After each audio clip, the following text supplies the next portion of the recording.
السلام علیکم ورحمۃ اللہ وبرکاتہ۔ میرے محترم دوستو، جو مسلمان شرک نہ کرے تو اس کو کیا بدلہ ملے گا؟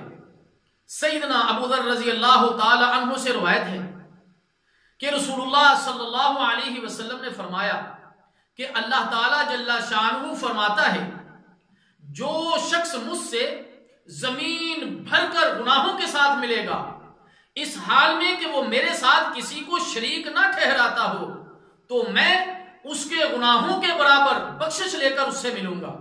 اللہ اکبر! بہت بڑی خوشخبری ہے ایسے لوگوں کے لیے کہ جو شرک جیسی لعنت سے، شرک جیسے کبیرہ گناہوں سے اپنے آپ کو محفوظ رکھتے ہیں۔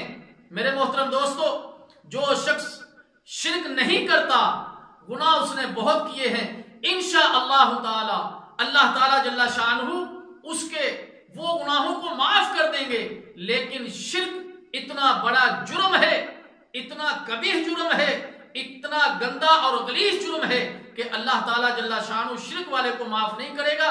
اللہ تعالیٰ جل شانہ سے دعا ہے کہ اللہ تعالیٰ امت مسلمہ کو شرک جیسے گناہ کبیرہ سے بچنے کی توفیق عطا فرمائے۔ والسلام علیکم ورحمۃ اللہ وبرکاتہ۔